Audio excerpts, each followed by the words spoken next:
જો આજે તમે પણ દુઃખમાં જીવી રહ્યા છો, ગરીબી, અપમાન, નિષ્ફળતા, એકલતા અથવા તકલીફોથી ઘેરાયેલા છો, તો આ વિડિયો અંત સુધી જરૂર જોતા રહેજો, કેમ કે આજે તમને સમજાશે કે ભગવાનની નજરમાં ન તો કોઈ ગરીબ નકામો હોય છે અને ન કોઈ ઠુકરાયેલો માણસ. જીવનમાં સૌથી વધારે દુઃખ ક્યારે થાય જાણો છો? જ્યારે માણસ ગરીબ પણ હોય, અપમાનિત પણ હોય અને ધીમે ધીમે પોતાની જ કિંમત ભૂલવા લાગે. લોકો તમને નકામા કહે, તમારી ભાવનાનો મજાક ઉડાવે અને તમને લાગે કે હવે ભગવાન પણ મારી તરફ નથી, તો અંદરથી માણસ સંપૂર્ણ તૂટી જાય છે. પણ આજે જે બે કથાઓ તમે સાંભળવાના છો ને, એ તમને એક એવી સચ્ચાઈ સમજાવશે જે કદાચ તમારું આખું જીવન બદલી શકે. એક બાજુ એક ગરીબ ભીલડી જેના પાસે કંઈ નહોતું, પણ તેના સચ્ચા ભાવે મૃત્યુના મોઢામાં ગયેલા રાજકુંવરને પણ બચાવી લીધો. અને બીજી બાજુ એક એવો મળમાસ જેને આખી દુનિયાએ ઠુકરાવ્યો, પણ ભગવાને એને પોતાના સૌથી નજીક સ્થાન આપ્યું. ગોપૂજનનું ફળ. એક મોટા ઋષિ હતા. નદીને કાંઠે આશ્રમ બાંધીને રહે. દિવસે વિદ્યાર્થીઓને ભણાવે અને રાત્રે પ્રભુ ભજન કરી આનંદમાં દિવસો વિતાવે. છેલ્લા કેટલાક દિવસથી ઋષિને નવાઈ લાગતી. જ્યારે તે ઉઠીને જુએ ત્યારે આખોય આશ્રમ વાળીને ચોખ્ખો કરેલો હોય.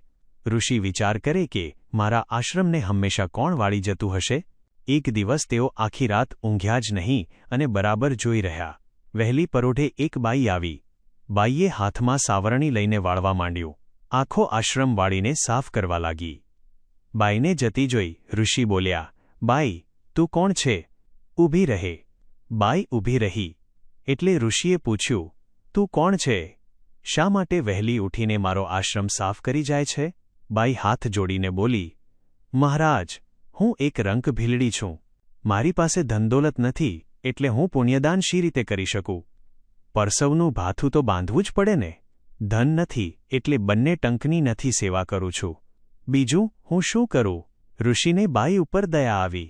તેમણે આ મુસ્મોને જીવને કહ્યું, બાઈ, તારી નિસ્વાર્થ સેવાથી હું પ્રસન્ન થયો છું. તારે જે જોઈએ તે માંગ. મહારાજ, મારે બીજું કાંઈ નથી જોઈએ. આ કાયાનું કલ્યાણ થાય એવો માર્ગ બતાવો. ઋષિએ કહ્યું, 4 દિવસ પછી અધિક માસ બેસે છે. તે વેળા તું કાંઈ નહીં કરે ને 7 વાર ગાયની પ્રદક્ષિણા કરીશ તો તેથી પણ તારી કાયાનું કલ્યાણ થશે અને તને હંમેશા એક અશ્વમેધ યજ્ઞનું પુણ્ય પ્રાપ્ત થશે. 4 દિવસ વીતી ગયા. પુરુષોત્તમ માસ શરૂ થયો. ભીલડીએ સવારે નાહી ધોઈ ગોમાતાની પ્રદક્ષિણા કરવા માંડી. આમ આખોય પુરુષોત્તમ માસ તેણે ગોમાતાની ખરા ભાવથી સેવા કરી. પુરુષોત્તમ માસ પૂરો થયો. એવામાં ત્યાંના રાજકુંવરને રક્તપિત્ત કોઢ નીકળ્યો. આખા શરીરે પાક પરુ વહ્યા કરે. ઘણા વૈદોની દવા કરી, પણ કેમ કરી કુંવરને સારું થાય નહીં. છેલ્લે રાજાએ પંડિતોની સલાહ લીધી. પંડિતોએ કહ્યું, રાજન, જો કોઈ 5 અશ્વમેધ યજ્ઞોનું ફળ કુંવરને અર્પણ કરે તો જ તેનો રોગ મટે. એવો કોણ માણસ હોય કે જેણે 5 અશ્વમેધ યજ્ઞો કર્યા હોય? થાકીને રાજાએ આખા નગરમાં દાંડી પીટાવી. ભીલડીએ આ વાત સાંભળી અને રાજસભામાં ગઈ. 2 હાથ જોડીને તે બોલી, મહારાજ, મેં 30 અશ્વમેધ યજ્ઞો કર્યા છે. આપની આજ્ઞા હોય તો હું 5 અશ્વમેધ યજ્ઞોનું પુણ્ય રાજકુંવર માટે અર્પણ કરું. ભીલડીની વાત સાંભળી આખી સભા આશ્ચર્યમુગ્ધ થઈ ગયો. કોઈ પંડિત ભીલડીની વાત ન માને. છતાં રાજાએ રાજપુરોહિતને કહ્યું, બાઈની ઈચ્છા છે તો ભલે સંકલ્પ તો મુકાવો. રાજપુરોહિતે ભીલડી પાસે વિધિપૂર્વક સંકલ્પ મુકાવ્યો. ત્યાં તો રાજકુમારના શરીરે ટાઢક વળી અને કોઢ અદૃશ્ય થઈ ગયો. પંડિતોએ ભીલડીને હાથ જોડીને પૂછ્યું, બાઈ, તે ક્યારે અશ્વમેધ યજ્ઞો કર્યા હતા? ભીલડી બોલી, પુરુષોત્તમ માસમાં મેં એક દિવસ 7 વાર ગોમાતાની પ્રદક્ષિણા કરી હતી.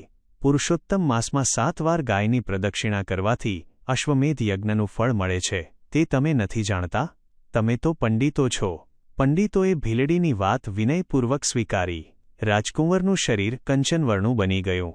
ત્યારથી રાજાએ, રાણીએ, પંડિતોએ અને આખી રાજસભાએ હવેથી અધિક માસનું વ્રત કરવાનો સંકલ્પ કર્યો. અધ્યાય 5. ગોલોકમાં મળમાસનું આગમન. નારદજીએ પૂછ્યું, હે નાથ, મળમાસ તો વૈકુંઠ જેવા શાંતિના ધામમાં હતો અને ભગવાનના સાન્નિધ્યમાં પણ હતો. છતાં પણ તે પોતાનું દુઃખ ભૂલી શકતો નહોતો. દુઃખથી વ્યાકુળ થઈ તે ભગવાનના ચરણોમાં ઢળી પડ્યો. ગરુડજીએ આ દૃશ્ય જોયું અને તેમને લાગ્યું કે મળમાસ મૂર્છિત થઈ ગયો છે. તેમણે પોતાના પાંખોથી હળવો પવન આપ્યો, જેથી મળમાસને ભાન આવ્યું. થોડીવાર પછી ભગવાન પ્રેમથી બોલ્યા, હે વત્સ, હિંમત રાખ, મારા પર શ્રદ્ધા રાખીને ઊભો થા. તારા દુઃખનું નિવારણ કરવા હવે હું તને ગોલોકમાં લઈ જાઉં છું. ત્યાં શ્રીકૃષ્ણ ભગવાન રહે છે. તેમની આગળ તું તારું દુઃખ કહેજે. તેઓ જરૂર તને દુઃખમાંથી મુક્ત કરશે. શ્રીકૃષ્ણ શ્યામ વર્ણ છે, દિવ્ય તેજથી ભરપૂર છે. તેમના અંગે અમૂલ્ય રત્નોના આભૂષણો શોભે છે.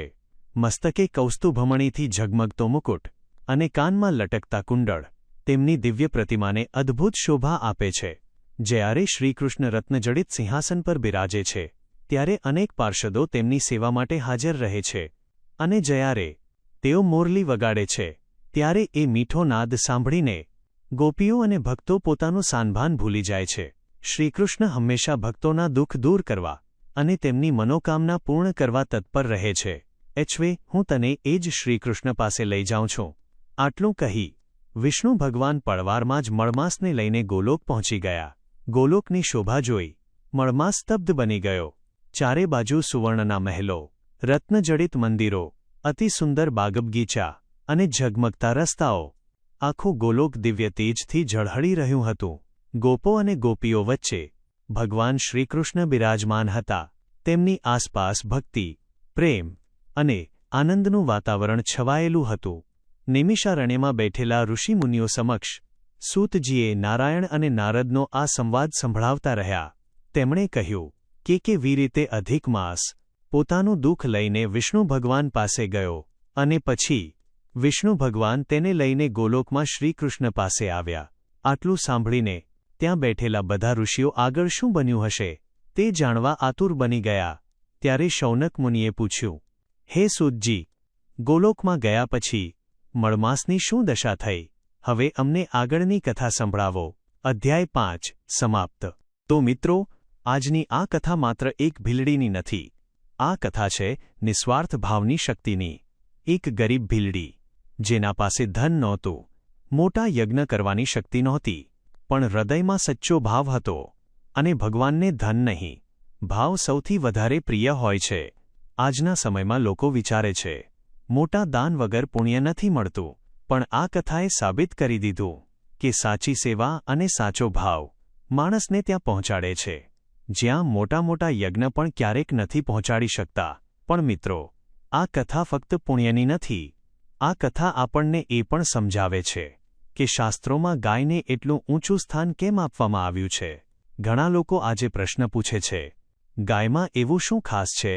પણ સત્ય એ છે કે હજારો વર્ષોથી આપણા ઋષિમુનિઓએ ગાયને માત્ર એક પશુ નથી માન્યો, પણ ધર્મ, દયા અને સંસ્કૃતિનો આધાર માન્યો છે. સ્કંદ પુરાણમાં લખાયો છે કે ગાયના શરીરમાં તમામ દેવતાઓનો વાસ છે.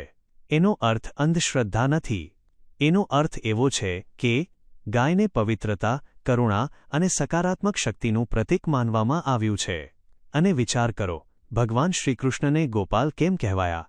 કારણ કે ભગવાન પોતે ગાયોની સેવા કરતા હતા. જે ભગવાન આખી દુનિયાનું પાલન કરે છે, એ પણ ગાયો ચરાવવા જાય, તો ગાયનું મહત્વ કેટલું હશે? મહાભારતમાં પણ લખાયું છે કે જ્યાં ગાય દુઃખી હોય ત્યાં સુખ લાંબો સમય ટકતું નથી, અને જ્યાં ગાયની સેવા થાય ત્યાં ભગવાનની કૃપા રહે છે. પણ આજે શું થઈ રહ્યું છે? લોકો પોતાના પાળતુ પ્રાણીઓને તો ઘરનો સભ્ય બનાવી રાખે છે, પણ ગાય રસ્તા પર પ્લાસ્ટિક ખાય છે અને લોકો વિડીયો બનાવી આગળ નીકળી જાય છે. પછી એ જ લોકો પૂછે, જીવનમાં શાંતિ કેમ નથી? ઘરમાં કલેશ કેમ છે? કારણ કે જ્યાં દયા નથી ત્યાં કૃપા પણ ટકતી નથી. ગાય આખી જિંદગી ફક્ત આપે જ આપે છે. દૂધ આપે, છાણ આપે, ખેતરને શક્તિ આપે, અને મર્યા પછી પણ માણસના કામ આવે. પણ માણસ ઘણીવાર ઉપયોગ પૂરો થાય પછી ગાયને રસ્તા પર છોડી દે છે. આ સત્ય કડવું છે, પણ આ જ સત્ય છે. શાસ્ત્રોમાં તો અહીં સુધી લખાયું છે કે ગાયને એક રોટલી ખવડાવવાથી પણ અનેક જન્મોના પાપ હળવા થાય છે. પણ તેનો સાચો અર્થ સમજજો. એનો અર્થ એવો નથી કે પાપ કરતા રહો અને પછી એક રોટલીથી બધું સાફ થઈ જશે. ના, ગૌસેવાનો સાચો અર્થ છે માણસના અંદરના અહંકારને ઓગાળવો, દયા અને નમ્રતા જગાવવી, કારણ કે સેવા ફક્ત સામેવાળાનું પેટ નથી ભરતી.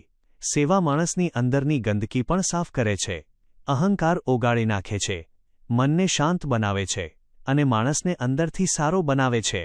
આજના સમયમાં લોકો લાખો રૂપિયા ખર્ચીને શાંતિ શોધે છે. કોઈ ફરવા જાય છે, કોઈ વૈભવમાં સુખ શોધે છે, પણ સાચી શાંતિ ક્યાં મળે છે? કેચબર છે, જ્યાં નિસ્વાર્થ સેવા હોય છે. અને એક વાત ખાસ યાદ રાખજો, ગાયની પૂજા કરવાનો અર્થ ફક્ત માથા પર તિલક લગાવીને ફોટો પાડવો નથી. સાચી ગૌસેવા એટલે ભૂખી ગાયને રોટલી ખવડાવવી, તરસી ગાયને પાણી આપવું, બીમાર ગાયની સારવાર કરાવવી અને પ્લાસ્ટિક ખાવાથી બચાવવી. બાકી સોશિયલ મીડિયામાં જય ગૌમાતા લખવાથી કંઈ બદલાતું નથી. ગરુડ પુરાણમાં પણ ગૌસેવાનું ખૂબ મોટું મહાત્મ્ય બતાવાયું છે.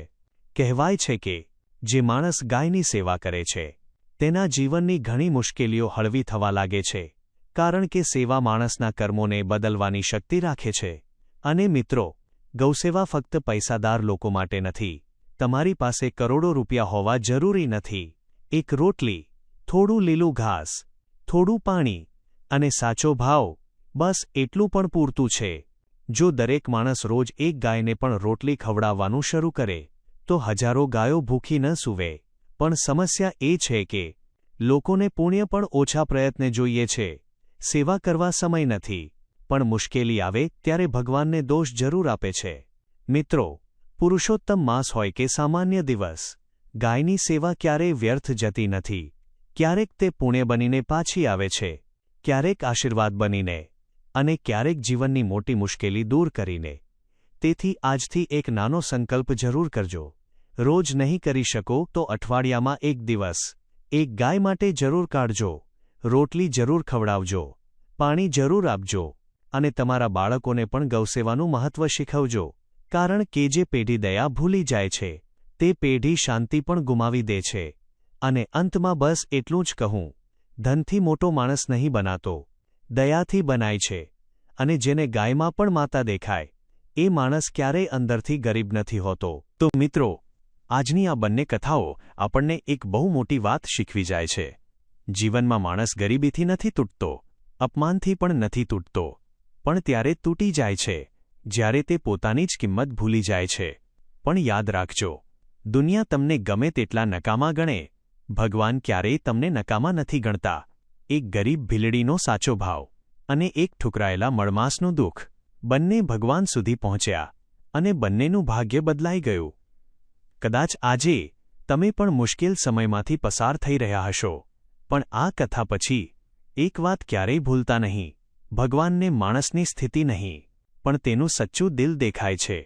જો આ કથાએ તમારા દિલને સ્પર્શ કર્યો હોય તો કોમેન્ટમાં જરૂર લખજો, ભગવાન કોઈને નકામું નથી ગણતા.